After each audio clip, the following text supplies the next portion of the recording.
What's up, family? Welcome back. Okay, so let me grab my tea. We are going to talk about the story of the zodiac according to what I think. Okay, so I'm just gonna kind of tell it my way. I'm not telling it with the mythology, really. I'm just kind of telling it in the way that I've been understanding it thus far. This will be updated as some type, in the future. Anyway, all right, so let's go. First of all, how are you guys doing? I hope you guys are doing well.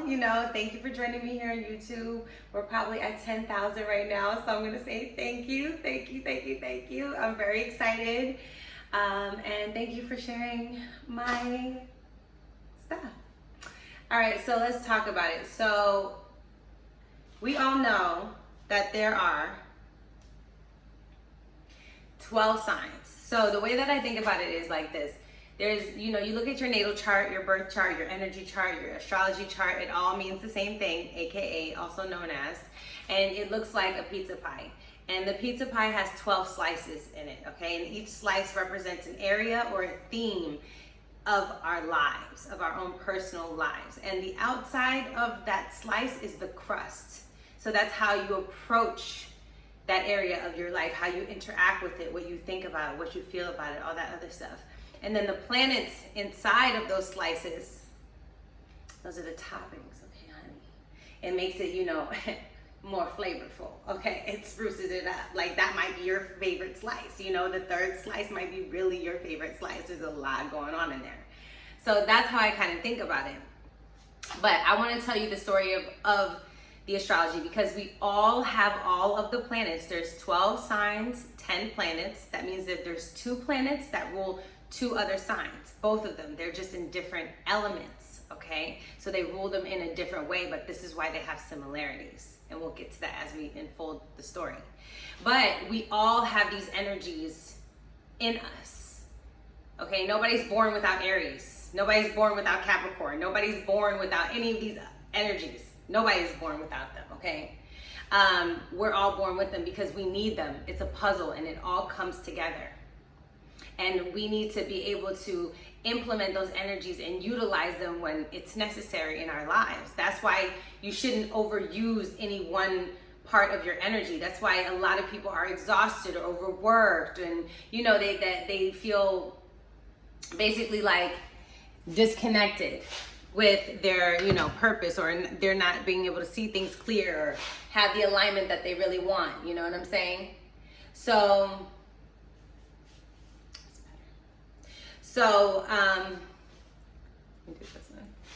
that's what basically that's what we're going to talk about, because everybody has it. They'll say, oh, I don't have Capricorn in my chart. Yes, you do, because if you don't have Capricorn, you wouldn't have Saturn. If you didn't have Saturn, you wouldn't understand pressure and restrictions and limitations and time. You wouldn't have a father. You wouldn't, and even if your father's not in your life, okay, because I know somebody gonna joke about it. Even if you don't have a father in your life, you still had to have a father and a mother to create you. That's the purpose, right? You had to have the yin and the yang so you could be created. So with that being said, let's get into the story. So, when this is like the way that I interpret it right now, you'll see. So Aries, fire, cardinal, ruled, Mars is the planetary ruler for Aries. Aries, it rules the head, okay? This is what comes out of when you're born. This is what comes out of the canal from our mothers. We usually come head first, all right? This is the youngest part of us. It's the newest part of us. It's where we are the freshest, all right? It's where we seek to be independent. But when we're the freshest, we have to have the most courage. It's like coming into class and being the new kid. And you're just like, hi, my name is Novi. Nice to meet you. You have to have courage. You know what I'm saying? You have to have bravery, ambition, desire. You have to have that power, the energy to do that, to really step out there, or the lack thereof, right? Depending on how this is in your personal chart. But Aries is where we just burst out on the scene. It rules our head, okay? This is why people with Aries placements have a lot of, you can notice head things going on, big foreheads or interesting foreheads or whatever the case may be, all right? So this is where you get the terms of like hot-headed or, you know, spontaneous, impulsive, because you have to. If you're gonna be born, you gotta be like, shit, we gotta go. Like, we gotta get out of here. You know what I'm saying? You can't be thinking about it. This is why Aries don't think, okay? It's fire sign. You need, this is desire. This is the spark. This is the beginning of life. This is where things begin for us. Then you move into Taurus, all right? And Taurus is about your five senses and your body now. Your spirit is here. Your spirit has arrived, okay? Aries, spirit has arrived. Taurus, now you have to have a body. And you have to use your five senses because you have to learn your environment, all right? Taurus is ruled by Venus. It's a fixed earth sign. This is why Taurians are known for beauty. It's the things that you see in the baby, like, oh wow. Like the things that you're taking in, the colors, the shapes, the textures, the smells, the sounds, the tastes, okay? This is where the five senses, this is why Taurus people are slow. They're like, hold on, relax. I just got here. This shit is fly. Like, this shit is fly. You know what I'm saying? I need to look, I need to scope the scene, honey. I need to see what I'm doing. Okay? Like, I need to look into it. So that's why they take their time, and these people are very sensual. They're slow to move, right? This is why they become stubborn, because it's like they hate being told what the fuck to do. But this is Taurus, because this is where our five senses come from. This is how we interact with the physical world the first time. It's how we're learning the physical world, okay? Through our senses, through our body, through our, you know, pleasures. Because that's what Venus is about. It's about our pleasures and our appreciation. What do we appreciate about the environment that we have now come into? This is what Taurus is. This is why everyone has a Venus placement. And this is the different things you appreciate about life. Then you have, it goes into Gemini. Gemini is an air sign. It's duality though. It's masculine and feminine. It's an, you know, it's mutable, meaning it could do anything. Okay, so shit, I got my, you know, I'm here. I got my body. I got my five senses, honey. We gotta do something. We gotta communicate. We gotta get out here. We gotta see some things. Like, there's a lot of things going on. Oh my gosh, there's so much information. I gotta talk. I gotta be out here. I gotta move around. I gotta do this. This is what Gemini is about. Gemini is about duality. It's about getting information, because now you're here. You just want to know what the fuck is going on in the environment that you're in. This is your mind. Now your body and your mind have connected. Okay? Spirit, body, mind have connected. And this is the first level of it, because there's levels. There's levels to this shit. You already know. So your spirit, body, and mind are connected here with Gemini. Because this is the way that you think, and this is the way that you communicate, and the way you want to be communicated to. This is the way that this is how you made up your mind about the environment that you're in. These are also your skills, okay? The things that you utilize now with your five senses in your body, the things that you utilize so you can move around. You know what I'm saying? So you can see what's up. Like, okay, I know how to light a fire. You know, I know how to plant this. I know how to, you know, I know how to run fast. Everyone has different set of skills. So then it goes into Cancer. This is the water, the first water, right? The moon. It's cardinal, meaning initiating again. Every element, there's 4 elements, and they all have, you know, their different modes. There's 4 elements and 3 modes. Okay, make a combination of 12. See, 12 and then 12 signs. So Cancer is the mother. That's the womb. That's our nourishing. That's our emotional space. Now, how do we feel about being here? How do we really feel about it? No. Like, what I do? Where am I and what is this? I gotta feel like I feel like I'm in the dark, okay? I feel like I need to protect myself because I really don't know this environment. I'm new, I'm learning. It's the first emotion, okay? This is why I rely on my mother. This is why I rely on my family. This is why I rely on the past, on what happened yesterday, because what I know yesterday, it's probably going to repeat today. All right. This is why Cancer is all about nostalgia in the past and, you know, things like that, and holding on to things. And they're also about being protective. All right. And they will be, you know, hypersensitive. Like, don't tell me how to survive. This is as much as I know, because this is how I feel about it. This is what it is, you know, and this is about creating the vibe. Like, no, this is the kind of home that I want. I need lighting. I know for me, I need lighting. I need lots of light. All right. That's what I like in my home. I'm like, or else I'm not going to feel comfortable, period. Right? So that's Cancer. It's how you feel about it. It's your relationship with your mother. Now that she's brought you into this world, she's showing you emotionally, or maybe she's not. It's your nourishing. It's your nourishment or lack of nourishment, okay? Your malnourishment, essentially. And that's your first space, and where you really learn how to become. Because after that, we go into Leo. That's now the sun. That's the second real spirit house. Okay, this is, a lot of people call this your first spirit house, but I honestly feel like the Aries is the first spirit. You know what I'm saying? This has to be your second spirit house, because you've learned some stuff. This is your spirit here on land, you know, in the physical realm. Not just spiritual on its own, but it's here in the physical realm, because Leo is fixed sun. Okay, fire. Now we gotta express ourselves, baby. We gotta party. We out here. We, you know, like, we turn up. That's what we're doing.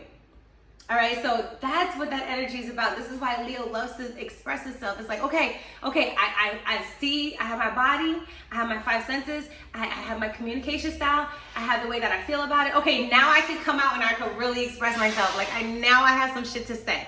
Now I have something to say about the environment that I'm in. And I'm gonna be, you know, I wanna be on the stage, and everybody needs to listen to me and listen to what I got to say. I have a report about the planet Earth right now. I have a report, honey, and we need to listen to what I'm saying, okay? That's Leo. That's our sun. That's where we want to be seen, the way that we express ourselves, the way that we talk about our vision of this world, important information that we want to give out, and it's how we tap into our, you know, our childhood, because we're still young at this point. This is like ruling, I think, like the 5th grade to, like, you know, the 8th grade, around there, if I'm not mistaken. Let me know in the comments below. And this is our, you know, this is our expression. This is just how we want to be seen. Like, okay, let me tell you what it is. You know, the presentation, honey, of Earth. Then after that, it, you know, because you blew it up, it was a big party. We now got to clean it up. Virgo, Earth, mutable, ruled by Mercury. All right. And did I say Gemini was ruled by Mercury? I hope I did, but if I didn't, they're both ruled by Mercury. So these are both the same, different signs ruled by the same planet, utilized in different ways. One is an air sign, one is an earth sign. One is in your head, one is down here on Earth. Like, how are we gonna put this down here? Because Virgo, you know, is how do we refine all that now? We see how you are, we see what you can be, you know what I'm saying? But how do we refine it and take it and take what we need? Because we don't want to overuse. You know, we want to make space, and we want to make room for others. We want to be of service, you know, because you're starting to develop consciousness, earthly consciousness, that there's other beings around you. And you're like, oh, hold on, I feel like I have to integrate and share now. This is why Virgo is about minimalism. All right, surgery, engineering things.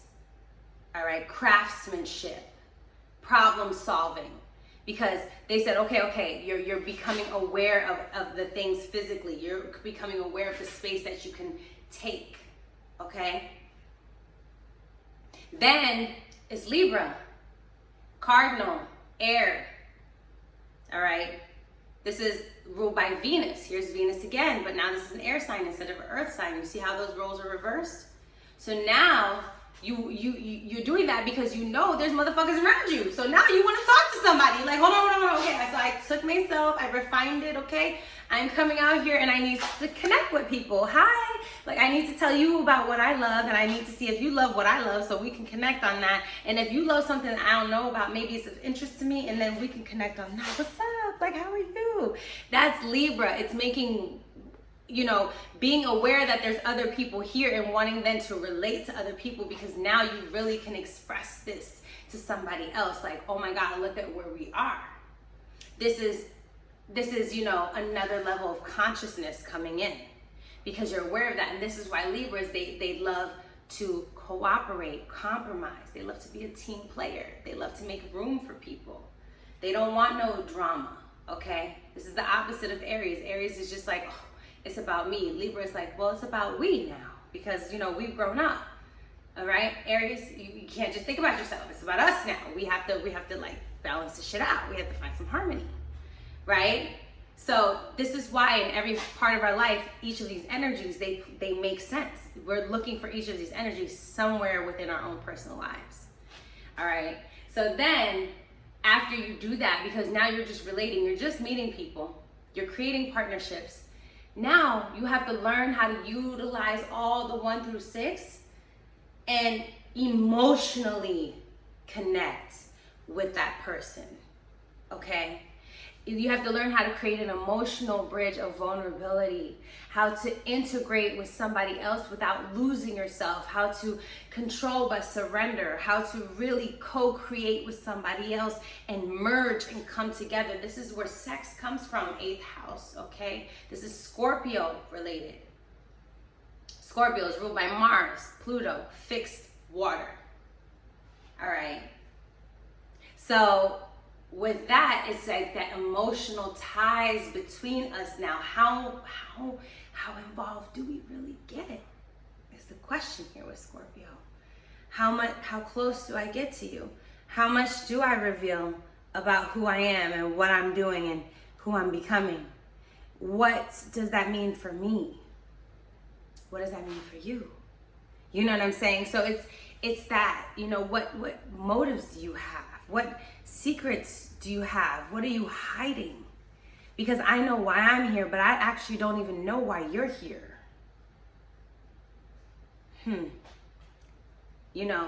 That's kind of that energy. It's the risk of merging with somebody else. It's the crisis area. It's the rebirthing center, and sometimes it goes well, sometimes it goes to shit. And then after that, though, you learn something, because you go to Sagittarius. That's the 9th house, okay? Sagittarius is fire, mutable. All right? It is ruled by Jupiter. What the fuck did you just learn from 1 through 8? This is where your wisdom comes from. This is where and behind those wisdoms are blessings, because you could take that and teach somebody else that. This is why Sagittarians have the coach, teacher energy. They want to teach other people. They want to ignite and show people, wow, this is the wisdom that you learn from all of this stuff. Because there's a reason why this wisdom is going to come in handy at a certain time, right?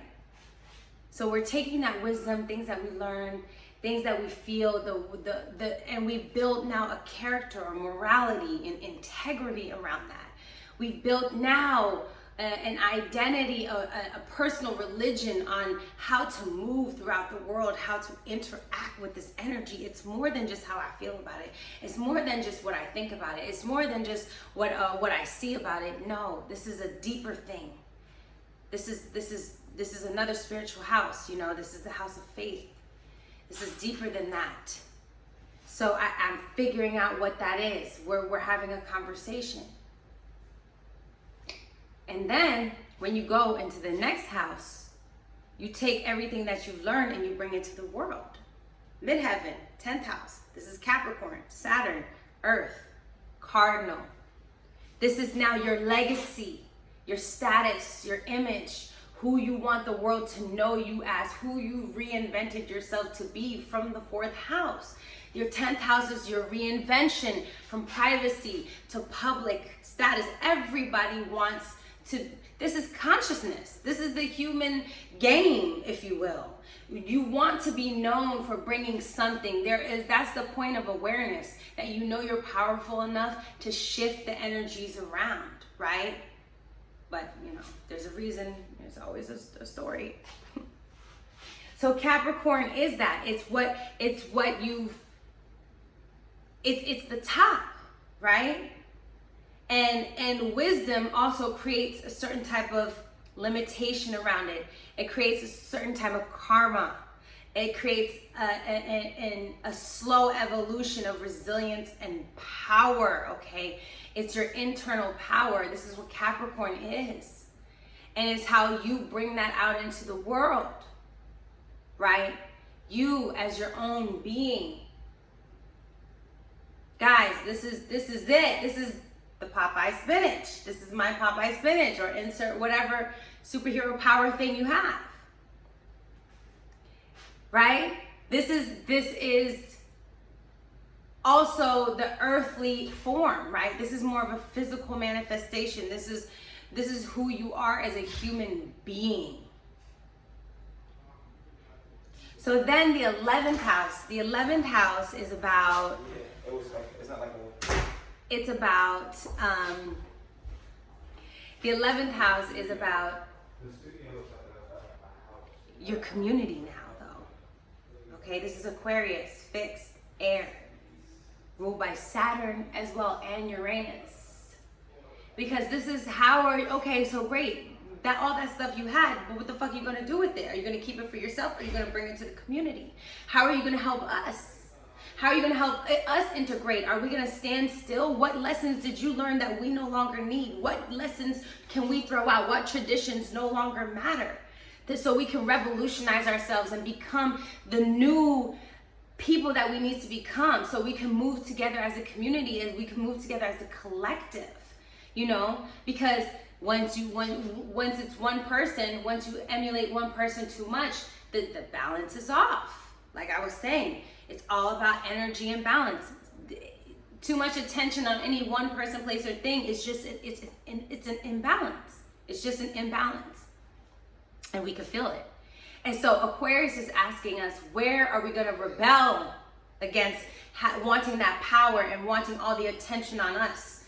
And where are we going to be able to shift it back to the community? Now you have attained so much food. We are hungry now. Are you going to be a glutton, or are you going to help feed us and our children? This is Aquarius, okay? This is about breaking the revolution and getting into and breaking into the revolution and getting into the new age and the progression. This is why Aquarius be like, I don't give a fuck what you think. What about us? What about everybody? You know how many motherfuckers are starving and dying right there down the street? Have you done anything for them? Like, what the fuck are you doing? You know, at least I'm thinking about everybody else. This is why they're cutthroat and they're just like, nah, it is what it is. Because you can say what you want to say, but okay? And then we get to Pisces. Water, mutable, ruled by Jupiter and Neptune. And y'all can find me on the Jupiter thing. I don't really care what y'all think. I do astrology my way. How about that? Yo, Pisces is gonna be like, but does any of this matter? Does any of this truly matter? Does the revolution matter? The status quo? Does the connection matter? Does any of it matter? Does it really even matter though? Because at the end of the day, we gotta undo all this shit and we gotta throw all this away. And we gotta go to the next thing, because Spirit said there's more. And there's always more. And this is why Pisces energy deep down inside, no, love cannot be bounded. You cannot have limitations, restrictions on love. You can't have a time limit. You can't have judgment. You can't have, overthinking. It's just you move with it. You get lost in it. This is where the romance comes from. This is where fantasy comes from. This is where filmmaking and movies and painting and art and music comes from. Because what is really music? What is sound? What is it really? You know what I'm saying? It's vibrations, right? Frequencies. But can you see it? Can you touch it? No, you can feel it though. That's Pisces, right? It's you can't explain it, but you feel it. That's what connection is. That is what energy is. You can't explain it, but you can feel it. And that's really what Pisces is about. It's like where things get lost. It's where we practice our escapism. It's where we go to the tantamount faith and spirituality. Just complete surrender, complete compassion, complete empathy, complete love, complete light and darkness. There is no judgment. This is why they love the underdogs. They are about isolation. They are about the people who are lost and forgotten, because y'all can give a fuck about their status and how much money they got and if they're making you feel good and blah, blah, blah. But what about their spirit? What about their soul? And this is where Pisces is for everybody, okay? And Pisces rules the feet. I stopped talking about what each part rules. Oh my God. Aries rules the head. Sorry, I'm gonna go over this. Aries rules the head. Taurus rules the senses. All right, the body, the throat. Gemini rules the lungs, the hands. All right. Cancer rules the breasts and the stomach area and our digestive area. This is why, you know, you'll have stomach aches and stuff. See, when you learn astrology, you're like, oh, okay, everything is symbolic. Everything is symbolic. Leo rules the heart. Virgo rules the intestines and the nervous system, parts of the nervous system. Libra rules the skin and some of the organs. I forgot which organs they are. Somebody's gonna correct me. I'm gonna get way more into medical astrology. I can't wait. Scorpio rules the sex organs. All right. Sagittarius rules the knees, the thighs. All right. Then you got Capricorn rules the bones, obviously the teeth, things like that. I think Capricorn also rules skin, if I'm not mistaken. And then, where am I at? Aquarius rules definitely the nervous system and some of the other glands. I gotta get way more into that. I gotta know which one it is, but it's definitely the nervous system and the other glands. Also rules viruses. Okay, just pointing that out. And then Pisces rules the feet. This is why Pisces people are really good dancers, things like that. So yeah, I hope you guys enjoyed this video. I hope this made sense. Let me know in the comments below if this makes sense. You could look to your chart and you can kind of take these little anecdotes and stories and see where these energies apply to that area of your chart, so you can give yourself a little mini birth reading, okay? I will talk to you guys later.